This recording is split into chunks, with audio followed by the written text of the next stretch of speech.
Lalu apa esensi, fungsi pertama dan utama manajemen itu dalam Alkitab? Artinya begini, saudara. Manajemen ini akan bisa maksimal kita pakai dalam pelayanan, bahkan juga dalam pendidikan. Juga harus dibarengi dengan karakter orang-orang yang ada di dalam organisasi itu harus memiliki karakter seperti Kristus. Maka begitulah Rasul Paulus menjelaskan dalam Efesus pasal 4 ayat 2 sampai 6. Hendaklah kamu selalu rendah hati, lemah lembut dan sabar.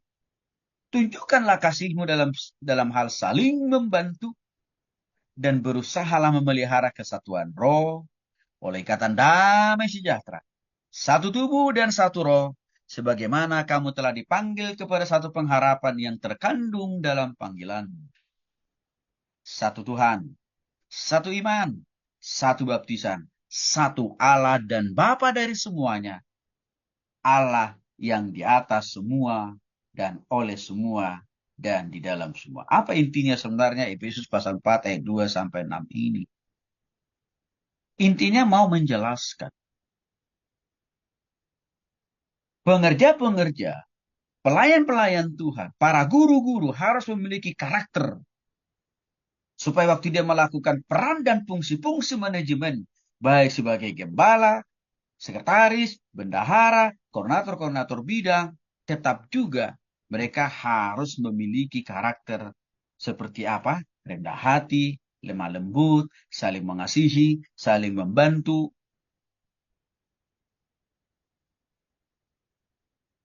Sehingga dengan demikian, waktu mereka bekerja sama dalam sebuah pelayanan atau dalam sebuah sekolah, powerful. Karena karakter orang-orangnya juga, ya, memiliki karakter seperti Kristus. Yang kedua, esensi manajemen dalam Alkitab bisa juga kita lihat hubungannya di dalam struktur. Efesus pasal 4 ayat 11 sampai 12. Dan ialah yang memberikan baik rasul-rasul maupun nabi-nabi. Baik pemberita-pemberita Injil maupun gembala dan pengajar. Untuk memperlengkapi orang kudus bagi pekerjaan pelayanan bagi pembangunan tubuh Kristus. Saya garis bawahi. Dikatakan di sini Tuhanlah yang memberikan rasul. Ya, ini tingkatan pertama nih, rasul. Yang kedua, nabi. Yang ketiga, para penginjil. Yang keempat, para gembala. Yang kelima, para pengajar. Rasul, nabi, penginjil, gembala, pengajar. Itu bicara masalah struktur. Atau bicara tentang apa? Orang-orang yang selalu bisa kita temukan dalam pelayanan.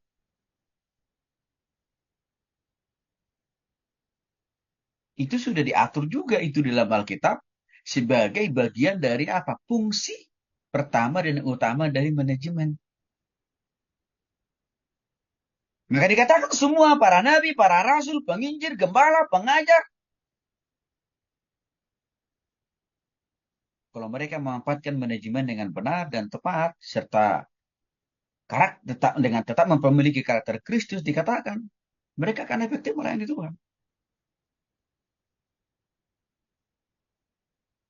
Dan kalau ini mau kita tarik dalam pelayanan di gereja kita masing-masing, sama Bapak Ibu. Di gereja itu kan ada pendeta, gembala sini, ada majelis, ya, ada ketua-ketua bidang, ya, ketua kaum bapak, kaum ibu, remaja, pemuda, sekolah minggu. Itu kan bicara masalah struktur itu. Yang tidak lain, sangat erat hubungannya dengan hidup. Nah, dalam Efesus pasal 4 ayat 1 sampai 10 menjelaskan tentang karakter umat Tuhan. Di dalam mempergunakan manajemen itu sendiri. Dibangun atas tiga rangka. Yang pertama, umat Tuhan harus memiliki satu Allah dan Bapa. Artinya, di dalam pelayanan itu, walaupun kita misalkan sebagai pendeta, ya, lalu ada sekretaris, bendahara, dan koordinator-koordinator bidang. Kita harus memiliki konsep bahwa kita ada dalam pelayanan itu, kita ada dalam pelayanan, ada dalam organisasi itu. Kita harus memiliki ya hati dan pemikiran bahwa kita ini adalah satu keluarga dalam Kristus.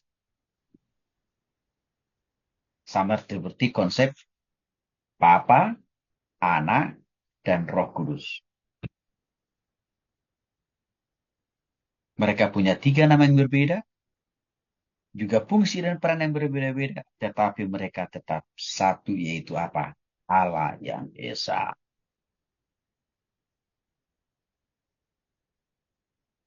Yang kedua, berangkat dari Efesus pasal 4 ayat 10. Umat Tuhan mempunyai satu Tuhan. Artinya apa? Mulai dari pendeta dan para pengurus-pengurus di bawahnya harus menyadari kita ini dipilih, dipanggil untuk apa? Untuk melayani Tuhan. Maka waktu kita melakukan tugas dan fungsi dan serta peran kita masing-masing, bukan untuk gagah-gagahan. Bukan untuk kemuliaan diri sendiri. Tapi untuk kemuliaan dan hormat bagi Tuhan. Maka dengan demikian, kalau dipahami oleh semua orang Kristen di dalam manajemen pelayanan, tidak perlu ada konflik, tidak perlu ada perebutan kekuasaan, tidak perlu ada upaya saling mengkudeta. Toh juga kita semua sama-sama kok. Dipanggil, dipilih, diperlengkapi untuk apa? Memuliakan Tuhan. Maka seorang pemimpin, seorang gembala, seorang pendeta, nggak boleh songong juga. Nggak boleh sombong juga. Kalau dia pun ditempatkan di dalam struktur lebih tinggi, ya dia harus berpikir, dia ada dalam struktur itu dalam melakukan peran dan fungsi apa? Sebagai hamba. Sebagai pelayan, Bapak Ibu. Bukan sebagai penguasa. Bukan sebagai pemilik. Bukan. Yang ketiga, umat Tuhan mempunyai kesatuan roh. Artinya kita harus bersatu dalam melayani walaupun memiliki perbedaan. Waktu Allah Bapa, Anak dan Roh Kudus memiliki 3 nama yang berbeda. Serta memiliki peran dan fungsi yang berbeda. Dan juga memiliki kepribadian yang berbeda. Apakah mereka baku hantam? Apakah mereka baku bunuh? Apakah mereka baku saling mengkudeta? Enggak kan Bapak Ibu? Mereka tetap memiliki satu tujuan, satu visi, satu misi. Melakukan kehendak Allah di bumi seperti di surga. Nah harusnya ini dipahami oleh para pemimpin-pemimpin gereja, pemimpin pelayanan, termasuk para guru-guru. Waktu kita terlibat dalam sebuah pelayanan.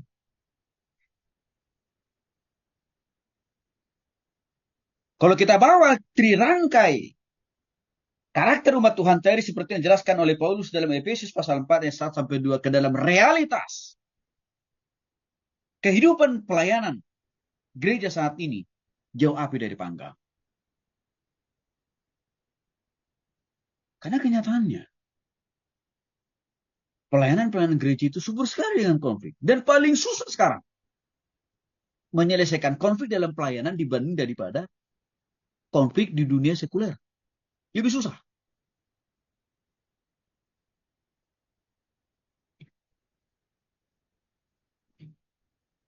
Padahal firman Tuhan sudah memberikan banyak cara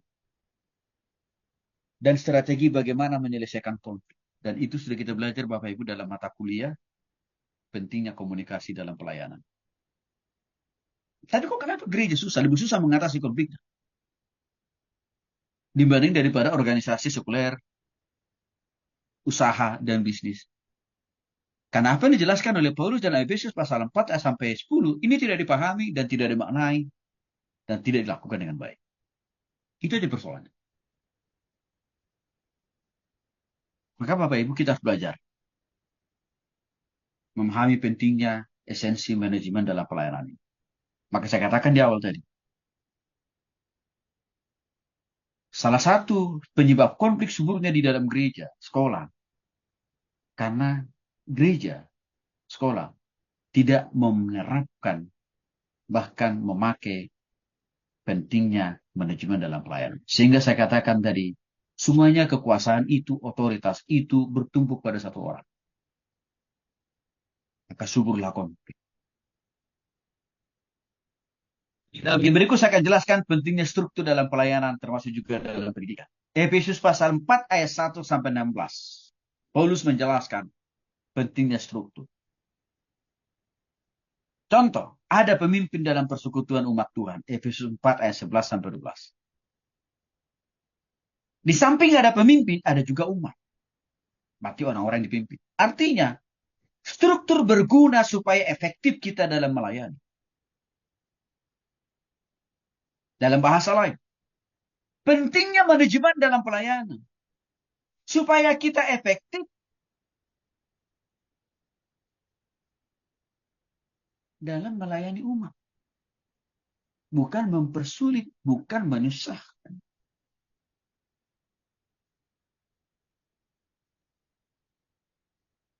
Mari kita bandingkan dengan dunia usaha atau bisnis yang sudah lebih duluan menerapkan pentingnya manajemen di dalam organisasi mereka.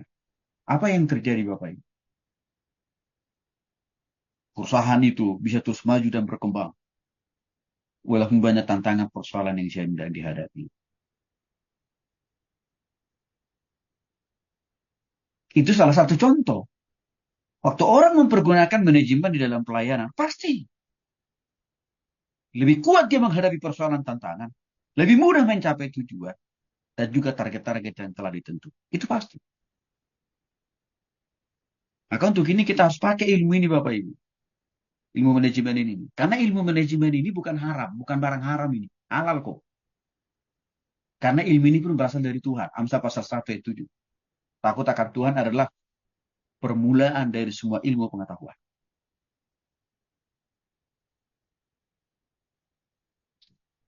Paulus juga menjelaskan di dalam Kisah Para Rasul 4 ayat 13 sampai 16. Pentingnya susunan atau struktur di dalam sebuah organisasi pelayanan. Termasuk juga dalam pendidikan. Saking pentingnya Paulus mengatakan struktur itu harus rapi tersusun. Struktur itu harus rapi tersusun. Untuk itu dalam pelayanan perlu ada ketua, sekretaris, bendahara, koordinator bidang. Itu kan susunannya Bapak.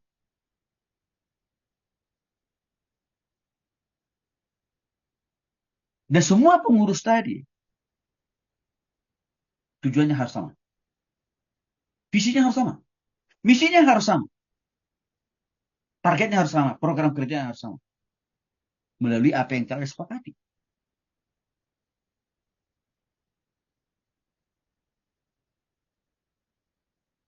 Dan kalau sudah di situ kita memiliki organisasi pelayanan Bapak Ibu, akan mudah tercapai. Target-target yang telah kita sepakati. Termasuk misalkan penjangkauan jiwa, penginjilan, pemuritan. Pasti lebih gampang. Karena kita melakukan pembagian tugas.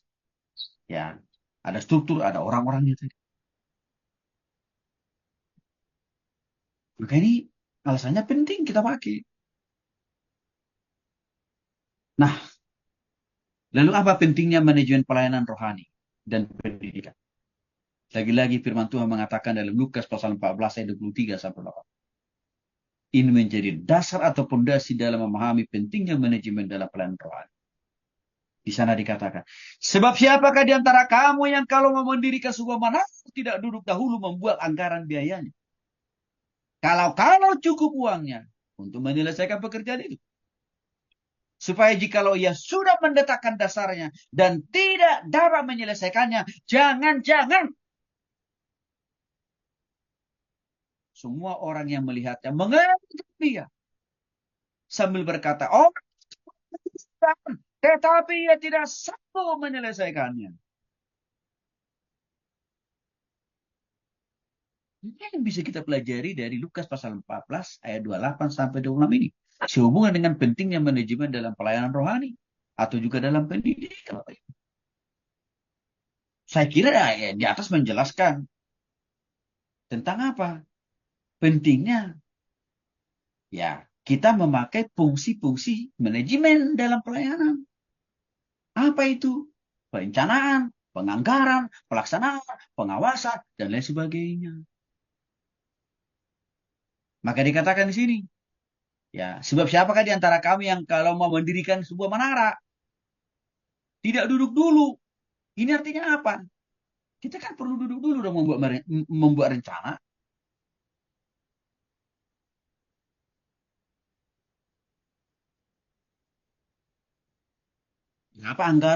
Berapa kira-kira anggaran yang kita butuhkan? Pembangunan pondasi berapa? Oke. Lalu pembangunan tembok berapa? Lalu setelah itu nanti apa? Atap berapa? Lalu untuk membuat lantai berapa? Pasang pelafon berapa? Kan itu semuanya ditetapkan melalui yang namanya apa? Perencanaan. Dan juga di sana masuk fungsi manajemen yang kedua apa? Penganggaran. Setelah itu kan kita harus rencana harus ditetapkan dong. Kapan dimulai pembangunan? Tukang yang kita butuhkan berapa orang? Butuh berapa bulan?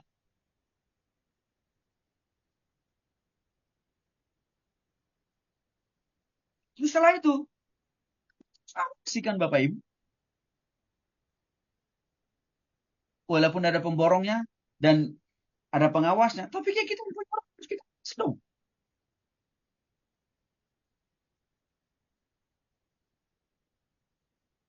Sehingga apa yang sudah kita rencanakan, misalkan membangun rumah itu, terencana, terlaksana dengan baik. Bapak Ibu dikasih oleh Tuhan Yesus Kristus. Karena saya katakan tadi, saya sudah lama belajar manajemen dan juga mempergunakan manajemen dalam pelayanan.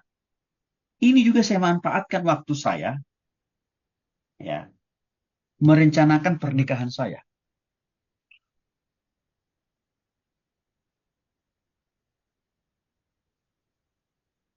Ya, dalam merencanakan pernikahan saya.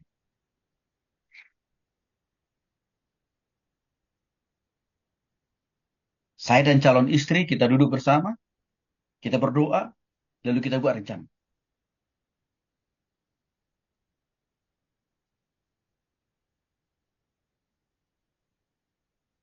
Waktu itu kami sudah pacaran. Kita merencanakan yang pertama, ya, bulan berapa kita akan menikah? Tanggal berapa? Di mana acara pemberkatannya? Di mana acara resepsinya? Berapa tamu yang akan kita undang? Berapa undangan yang harus kita sebar? Siapa catering yang akan mengurusi bahan makanannya?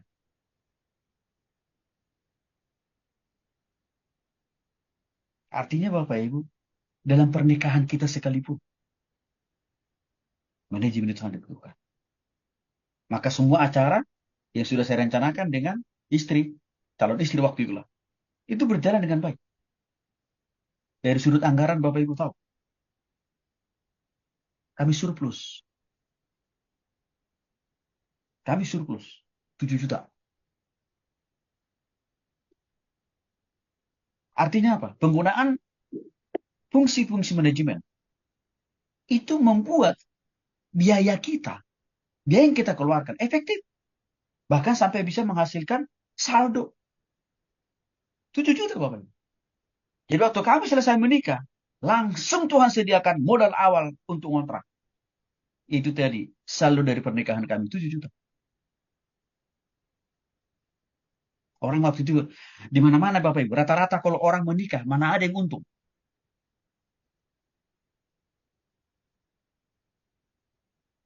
Kalau bisa acara resepsinya berlangsung dengan baik, udah puji Tuhan, haleluya. Tapi ya saya tidak tahu. Nanti mungkin Bapak Ibu boleh cerita deh. Ya, jarang orang menikah ada untungnya, ada saldonya. Dan kami alami itu. Kenapa? Karena kami juga mempergunakan prinsip-prinsip manajemen dalam mempersiapkan pernikahan kami. Makanya kami tidak membutuhkan ratusan orang. Tidak merepotkan banyak orang. Kami hanya bentuk tim kecil. Ya, kurang lebih cuma 10 kok. Tapi semuanya berjalan dengan baik.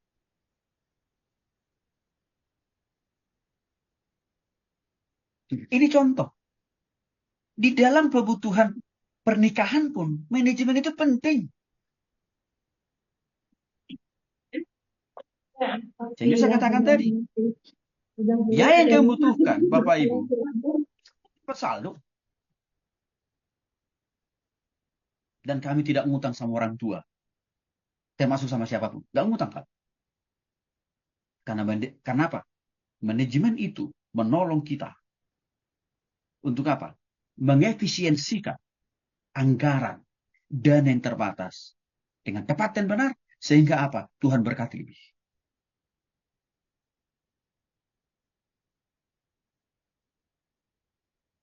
Maka untuk itu saya katakan Bapak Ibu, apalagi kalau ini kita manfaatkan di dalam apa? Pelayanan.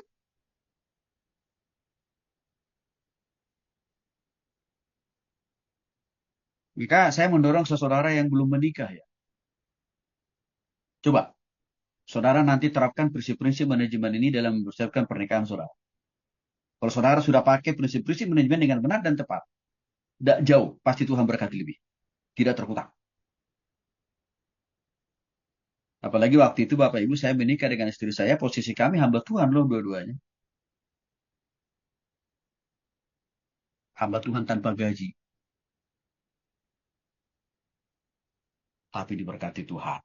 Bahkan